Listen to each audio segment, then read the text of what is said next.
بولتے رہو جناب، آپ میرے کو ایسا نہیں لگے کہ مجھے سمجھ میں نہیں آ رہی، حالانکہ سب سمجھتے گم ہو جاتا ہے، اور جب گم ہو جاتا تو سبحان اللہ بھی بولنا بھول جاتا ہے. تو سب لوگ مل کے بول دو ایک بار آقا علیہ السلام کے نام پر سبحان اللہ، ایک بار اور محبت سے بول دو سبحان اللہ.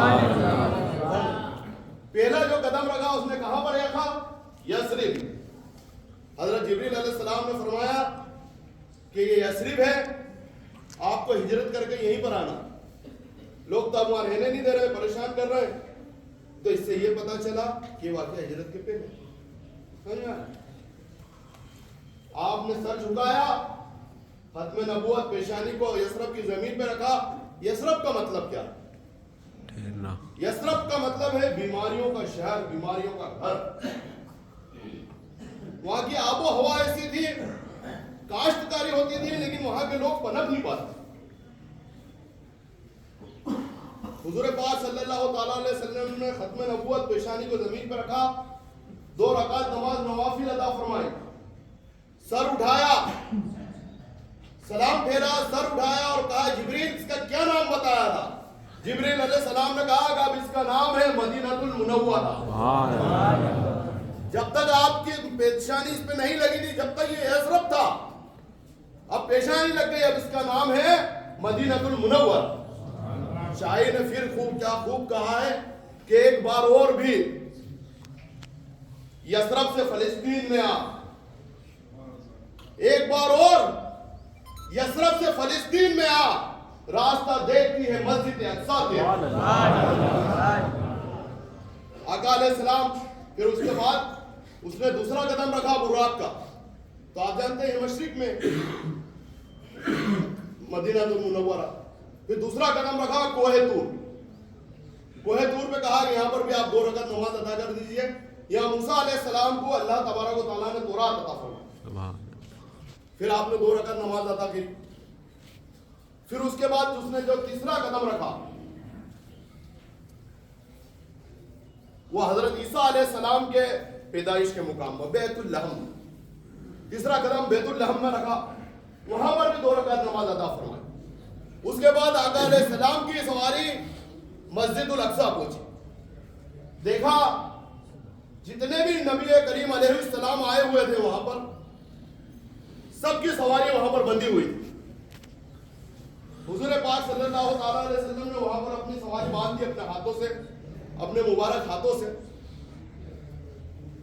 اور پھر اللہ پہ توکل کرا.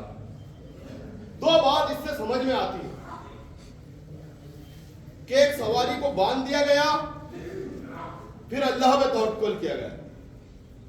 یعنی کہ آپ گھر پر تالا لگائیے، آیت الکرسی پڑھیے، اللہ پہ توکل کیجئے، چوری نہیں ہوگی.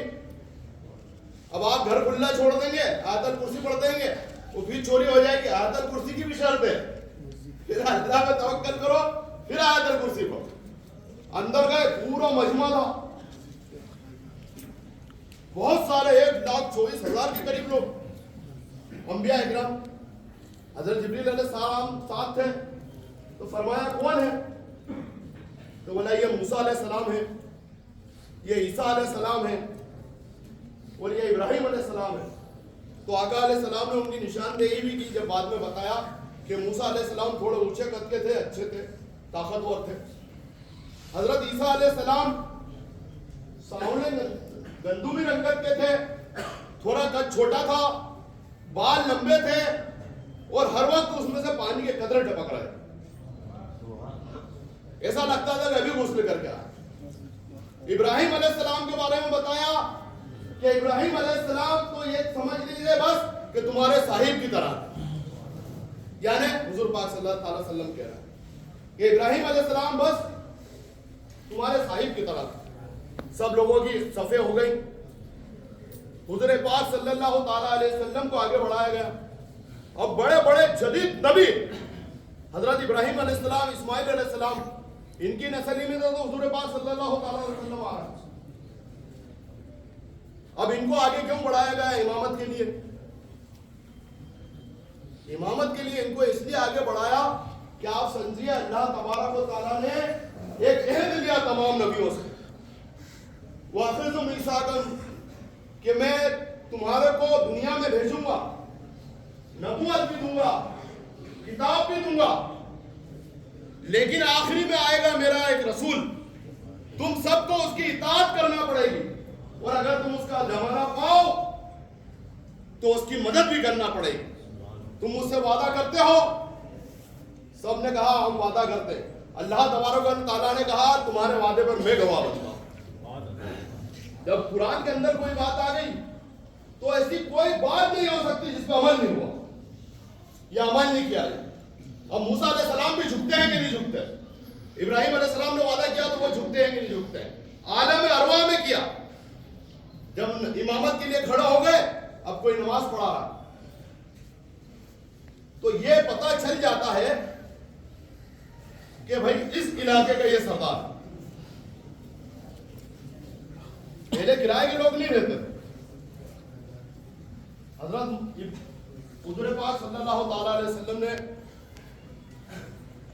نماز ادا فرمائی. نماز ادا فرمانے کے بعد حضور پاک صلی اللہ تعالی علیہ وسلم اسی براق پر بیٹھے اور اوپر چلے, پہلے آسمان پر, دوسرے آسمان پر, تیسرے آسمان پر.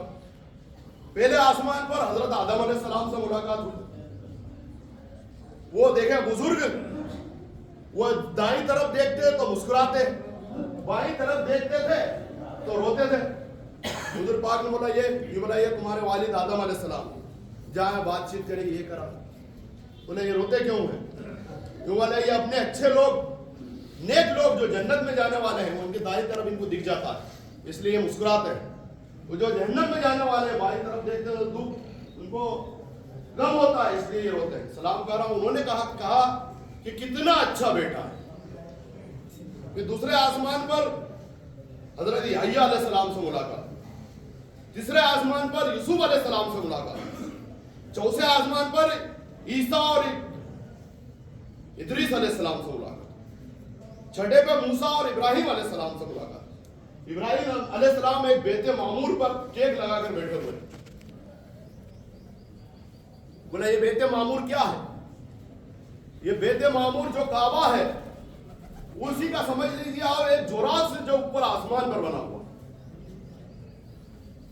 اور 70,000 فرشتہ روز طواف کرتا ہے اس کے اور عبادت کرتا ہے. اور جو فرشتہ ایک بار اگر عبادت کر لے یعنی طواف کر لے, قیامت تک اس کا نمبر نہیں آئے گا پھر بعد.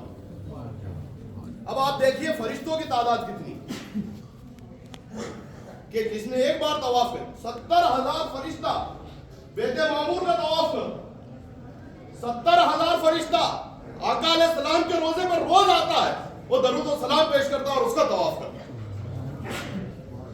کتنا تعداد ہے, کتنی آبادی ہے پورے ورلڈ کی؟ تقریباً مان لو انداز سے 2 ارب آبادی. ہر شخص کے ساتھ 2 فرشتے تو رہتے ہی ہیں. 2 ارب لوگوں کے ساتھ 2 فرشتے جو آپ کے نیک بھی اعمال لکھتے رہتے ہیں, برے اعمال بھی لکھتے رہتے ہیں.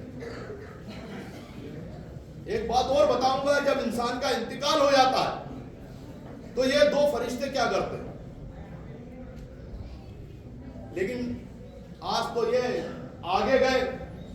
سدرۃ المنتہا پہ فرشتوں نے ایک درخواست درج کر کہ باری تعالیٰ ہمیں بھی کوئی ایسی ایک جگہ عطا فرما کہ ہم بھی تیرے محبوب کا دیدار کریں جیسے تو نے انبیاء اکرام کو وہاں پر دیدار کروایا.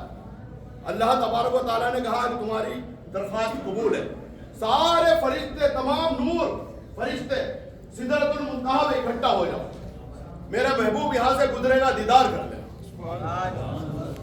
انہوں نے ایک عرض اور کر دی کہ باری تعالیٰ مسجد اقصی میں تو تم نے وقت دیا, سواری سے اترے, نماز پڑھائی, وقت لگا, سب لوگوں نے جی بھر کے دیکھ لیا, یہاں سے تو وہ گزریں گے, آج پلک جھپکے گی اور نکل جائیں گے, ہم ٹھیک ڈھنگ سے دیدار نہیں کر سکیں گے, تو ہم کو بھی وقت دے. اللہ نے کہا کہ تمہاری یہ بات بھی قبول ہے, جب وہ یہاں پہنچیں گے تو ہم ان کی سواری تبدیل کر دیں. سواری تبدیل کر دیا گی. حضور پاک پہنچے, تمام نور, تمام فرشتے المنتہا پہ جمع ہو گئے, دیدار کرنے لگے. سدرۃ المنتہا کیا ہے آپ جانتے ہیں؟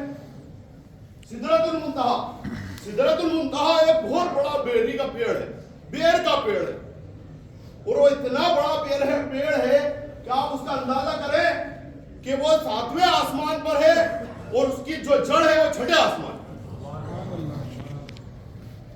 حضور پاک صلی اللہ تعالیٰ علیہ وسلم نے فرمایا, ایک قبیلے کا ذکر کیا, اور حضور پاک صلی اللہ ہجر کے جو لوگ رہتے تھے وہ بڑے بڑے برتنوں میں کھانا بناتے. حضور پاک صلی اللہ تعالیٰ علیہ وسلم نے فرمایا کہ وہ اس کا پھل ایسا تھا جیسے قبیلہ ہجر کے جو برتن ہوتے ہیں اتنا بڑا پھل تھا, اور اس کے پتے بھی تھے. جب میں وہاں پہنچا تو جو وہاں کا منظر تھا میں بیان نہیں کر سکتا. حضور پاک صلی اللہ علیہ وسلم, وہ پرندے آ گئے, سونے کے ان کے پر تھے, ہیرے اور موتیوں کے تھے, اور وہ جگمگا رہے تھے. جب وہ سدرۃ المنتہا پہ وہ بیری کے پیڑ پہ بیٹھے تو ایسا منظر ہو گیا تھا کہ بیان کرنے لائق نہیں. حضور پاک صلی اللہ تعالیٰ علیہ وسلم وہاں پر سفر پورا ہوا یہ سدرۃ المنتہا کا. جب سدرۃ المنتہا سے آگے بڑھے تو عالم جبروت کا سفر ختم ہوا. اب آگے بڑھے تو عالم لامکا ہے. لامکا کا مطلب وہ ہے نہ کوئی مکا ہے نہ کوئی مکی ہے, بس ایک ہی مکی کی جگہ. آگے بڑھے, اللہ نے لامکا کے لیے ایک سبز رنگ کا انوار الہیہ کا ایک تخت بھیج دیا. سبز رنگ کا ایک تخت آیا انوار و تجلیات کا, اور انوار و تجلیات کا اس تخت کا نام تھا رفرف. اس رفرف پر آقا علیہ السلام بیٹھے اور عالم لامکا کے لیے لے کے چلے گئے. عالم لامکا میں پہنچے, اور جب عالم لامکا کا وقت ختم ہوا رفرف بھی رک گیا. آواز آئی محبوب اب رک جا, اب ایک سواری اور آ رہی ہے. حضور فرماتے ہیں کہ جب کچھ نہ تھا ایک سواری آئی, ایک بکائے نور آیا, اس بکائے نور کے اندر مجھ کو لے لیا گیا. جب اس بکائے نور کے اندر میں گیا, اس بکائے نور کے اندر جب میں گیا تو میں سفر لاہوت پہ شامل ہوں. لاہوت کے بعد سفر ہاہوت ہے, کچھ نہ ہے, انوار و تجلیات کا پرتو ہے. اس سفر میں بکائے نور پہ حضور پاک کو لے جایا گیا. جب وہ سفر ختم ہوا بکائے نور سے حضور پاک باہر نکلے, آواز آئی. امام شارانی رضی اللہ تعالیٰ عنہ ارشاد فرماتے ہیں لو دنوت یکشا سدرتا ما یکشا, اور امام شارانی فرماتے ہیں الیواقیت والجواہر میں کہ آواز آئی اس بکائے نور کے بعد, کف یا محمد, میرے محبوب اب آپ رک جائیے.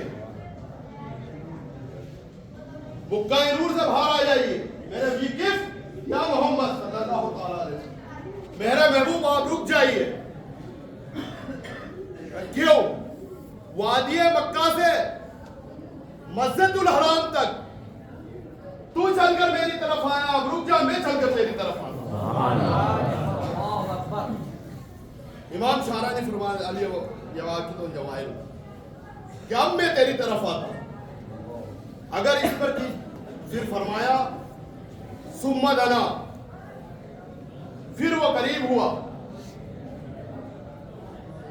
اب یہاں پر لوگوں کو مغالتا ہے کہ کون قریب ہوا. صرف اتنا آیا قرآن میں کہ ثم دنا, وہ قریب ہوا. کون قریب ہوا یہ تو نہیں لکھا. کوئی کہتا جبریل قریب ہوا, کوئی کہتا براق قریب ہوا, کوئی کہتا رفرف قریب ہوا. تو اس طرح کسی سے نہیں پوچھتے, خود آقا علیہ السلام سے پوچھتے کہ آقا علیہ السلام کون قریب ہوا. آقا علیہ السلام نے فرمایا, بخاری شریف کی حدیث, آقا علیہ السلام نے فرمایا کہ آقا کون قریب ہوا. تو آقا علیہ السلام نے فرمایا, بخاری کی ہے حدیث, دن الجبار اور رب العزت فتدلّ. کون قریب ہوا؟ آقا علیہ السلام فرماتے دن الجبار رب العزت فتدلّ. جبار رب العزت اب ثم دنا، پھر وہ قریب ہوا، فتن اللہ، پھر وہ اور قریب ہوا، ثم دنا قریب ہوا، فتن اللہ، پھر وہ اور قریب ہوا. اب قریب ہوا تو قریب ہو گئے، لیکن لوگوں کو بات سمجھ میں نہیں آئی. بات یہاں پر ختم نہیں ہوتی ہے، یہاں سے معراج کا واقعہ ختم نہیں ہوتا ہے، یہاں سے معراج کا اصل واقعہ شروع ہوتا ہے. آپ لوگ وقت پہ آئے، 1:30 بجے تک آئے، انشاءاللہ رحمان اس کے بعد کا جو واقعہ ہے وہ اس سے زیادہ خوبصورت ہے. سبحان اللہ. آقا علیہ السلام کی شان اور عظمت بتائی جائے گی، اور حضور پاک صلی اللہ تعالی وسلم کو اللہ رب العزت نے 5 چیزیں عطا کی، 5 تحفے دیے. وہ 5 تحفے بھی آپ کو بتا جائیں گے. آج کے لیے بس اتنا کافی. انشاءاللہ رحمان اگلے جمعے کو پھر بات ہوگی. وآخر دعوانا الحمدللہ رب العالمین.